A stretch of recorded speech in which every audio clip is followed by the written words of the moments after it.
Hey friends, welcome to the channel.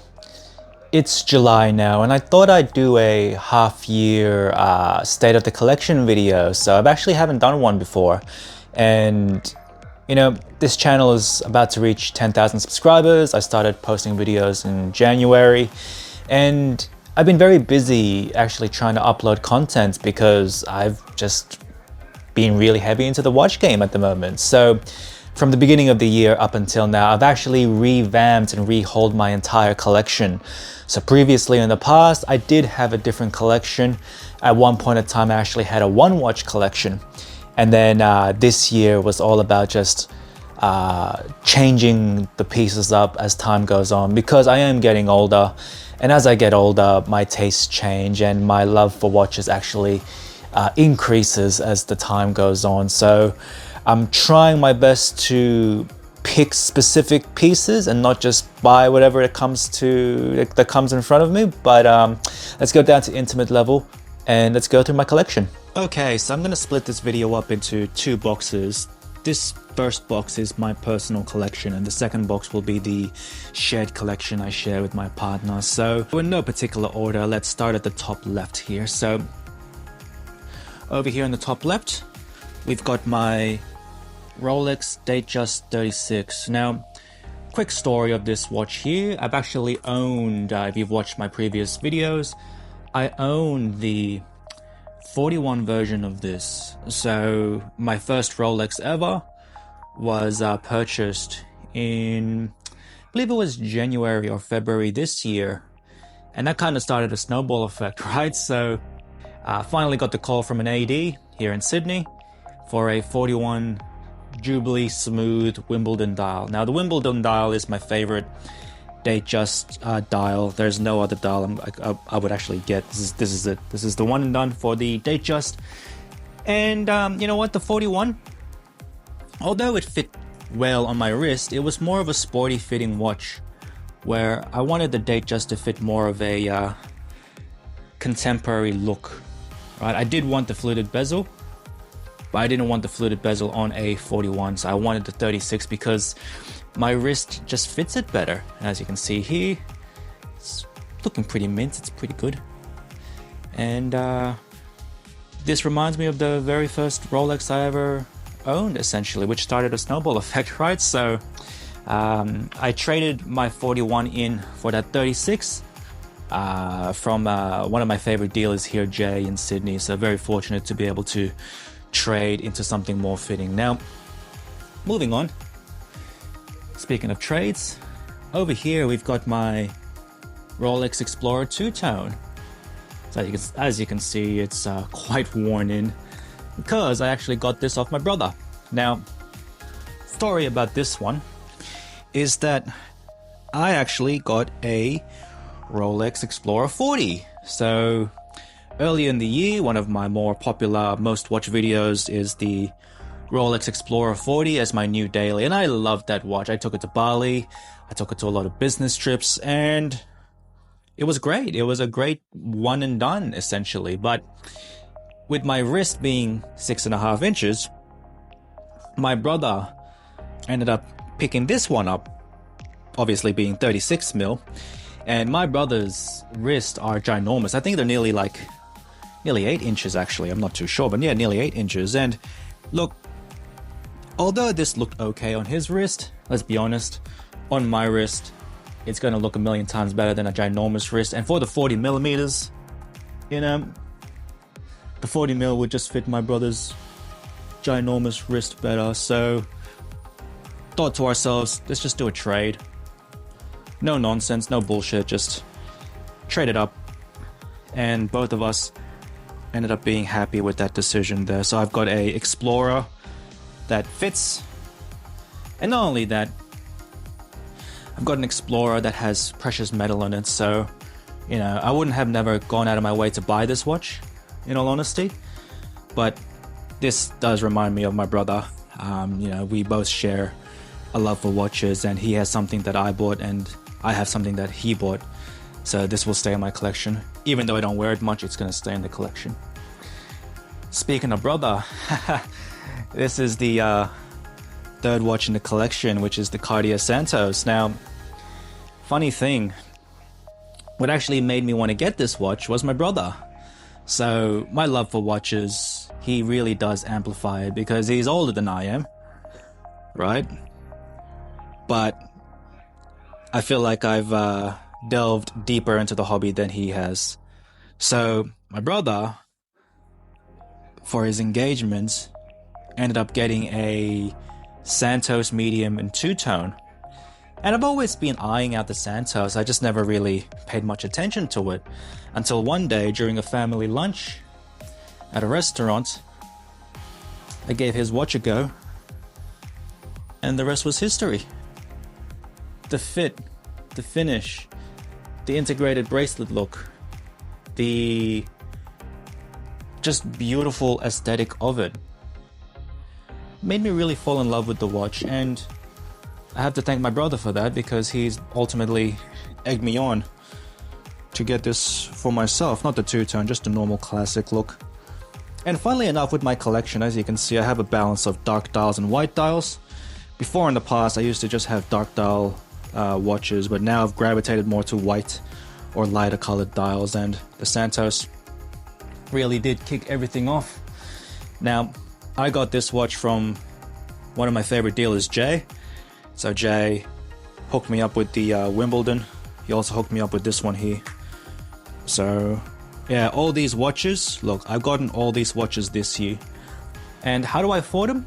Well, it's a combination of things, right? So the majority of this collection I was able to afford because I consolidated my watch collection. So I had a Seamaster, I had another Seamaster, I also had a Speedy before, I had a Black Bay GMT, I had a Black Bay 39, I believe. I had a Tudor Royal. Like, I had a lot of watches before, but I just wanted to consolidate it to, pieces that are changing with my taste, essentially. Now, moving on. Oh, this one's going to be a good one.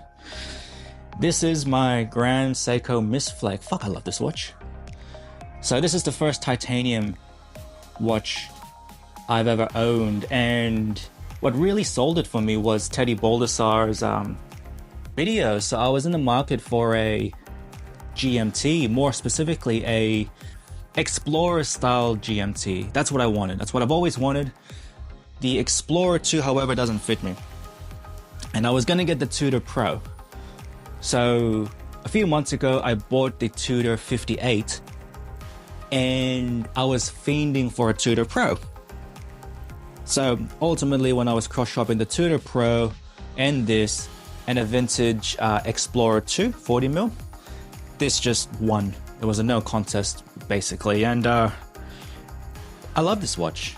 It fits the aesthetic, and Teddy Baldessar's video basically helped me seal the deal with this one here because of the wearability. And this is my travel GMT. Like, when I go interstate for business trips or when I go overseas, I might take this with me. I recently took it to Queensland and that was a real pleasure. Real pleasure wearing this watch. I really love it. Okay, moving on from there. We've got the, here we go. The Speedmaster. The Omega Speedmaster white dial. This one was an impulse buy. It was an impulse buy. And look, the story of this one was, if you don't want to watch the video I put out before, minding my own business, and then I stumbled across the Facebook forums, which, if you're a watch guy like me or girl, that's a very dangerous thing for us to do, is just, stumble across it. And I saw this going for pretty much under retail. And they're going to be going for under retail nowadays, right? The hype's dying down, and I just scooped it up because I thought, fuck, why not YOLO? And I wanted a Speedy in my collection. I had the previous Hesselite big box Speedy, which was great. That was my first luxury watch, though. I should have gotten the Sapphire. I've always wanted the Sapphire, but didn't pull the trigger on the Sapphire because I listened to other people. That's okay. Fast forward until now. Ended up getting this, and the new bracelet really seals the deal for me. So I'll put it on my wrist. this bracelet sells it for me essentially. So because the bracelet falls relatively flat down, the lug to lug is very manageable, and it's wears well on my 6.5-inch wrists. Very comfortable, very substantial. When I think sports watch, this is what I think of. And as you can see from my collection, it's starting to fit a theme, right? The top watches are more of like the dressier watches, where the bottom watches here are more of the sports oriented watches. And finally, from my personal collection, the newest pick of the bunch, my Black Bay 54 Tudor. Now, I have a love-hate relationship with Tudor because Tudor is a fantastic brand, easy to get into, relatively cheap. But the hate of it is, it's very hard to find a actual Black Bay if you're just gonna do a one Tudor collection. It's very hard to find one that suits. And I had the 58, I've had the GMT, I've had the 39. What else is there? I've had the Royal. And for me, I'm trying to just keep to one Tudor in the collection. I just want the one Tudor. And I've just decided to stick with this. So what made me stick to this was the proportions. The proportions are perfect for me. I was gonna go for a Pelagos as well, but in reality, look, it was either or. It was this or the Pelagos. I got this watch from the heavies at Eminier Horology, which this watch is fucking hard to find in Sydney. It's really hard to find, actually. And they're still going for a pretty penny. I didn't pay retail for this. This was basically new-ish. I didn't pay retail. I got it at a good deal. But yeah, it's hard to actually find this in person. Like even going to the boutique or the ADs, they're saying maybe it's like a 2 to 3 week lead time, which is fucking ridiculous. But hey, you know, finally have it. Nice watch. I was actually also considering a pre-ceramic sub, but I was like, you know what, I don't want to do this this vintage shit, not yet, at least not yet, because although I do like the pre-ceramic, you know, 2000 subs and rollies and whatnot, I'm just not prepared to deal with the servicing costs and junk. And if I was to buy one, I would want them to be at least serviced.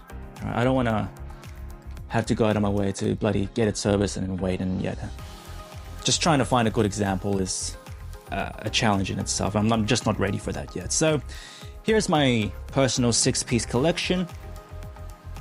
Let's do a quick pause and bring out my shared collection. Alright, so this is my shared collection, which I won't take too much time to go through these. Firstly is the moon swatches. So these, I got these from my partner. She's always liked the girly colors, right? So the mission to Uranus, the mission to Venus with the pink. And this is my one that I bought, which is the mission to Pluto. As you can see, I've got this one on the Artem strap, as well as my partner's mission to Uranus, whatever you want to call it, got on the Artem strap. And these are just like fun little watches where, you know, you wear them from time to time. They're quartz, so they're not part of the core rotation, but you know, you slap them on when you want to just wear something a bit more low-key, no heavy brand name and whatnot, and you just have a nice little watch, you know, just a nice change of pace. My partner wears these more than I do, but there are the moon swatches. And finally, I've got this watch roll here. Now, this beautiful watch roll I bought off my brother, and I have a plan for it. So currently there's a temporary resident in there, and that temporary resident, while I put this away, is the Seiko GMT that I'm actually going to be giving away as a present. So when we get this out, we can see this beautiful GMT on a beautiful Artem strap. This is exactly how I would wear it myself. Seiko 5 GMT is sick. I really like this watch, really do like it. But you know, it's not gonna be a keeper for me because I bought this as a present for someone, so it's gonna go to them. I'm gonna give them the whole package as a whole. And you know what? Once this goes, which is gonna be very soon, I'm actually planning to put another trio of heavy hitters into this watch roll. So for my collection at the moment, it's very heavy on the steel or the steel and gold bracelet. So this watch roll, I'm actually going to fill it with dress watches. So I'm planning a Reverso, maybe a Zenith triple calendar perhaps, and something else, I'm not quite sure. But that's really it. That's everything that I've been working for in my watch journey so far. So let's get back to face level and summarize this video. Alrighty, so that's my collection. Look, as I mentioned in the beginning of this video, you know, I've been fortunate that I have the capability to completely overhaul my collection. So I remember actually 5 years ago when I had my original 4-piece banger. So I had my Hesalite Speedy, my Speedmaster 300, the black ceramic wave dial. I had a Speedmaster 300 Heritage as kind of my flashy-ish watch. And I also had a Tudor Black Bay 41.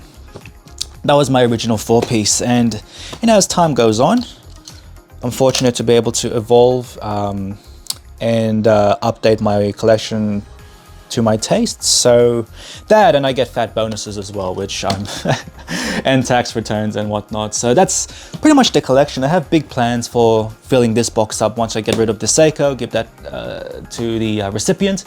I want a Reverso. That's the next one I want. I want a Reverso. I want a rose gold dress watch. I'm not sure which one yet. And I also want a triple calendar in the form of the Zenith. But we're getting ahead of ourselves. That's in the future. This is now. So thank you for watching. I hope you enjoyed. And I'll catch you in the next video. See ya.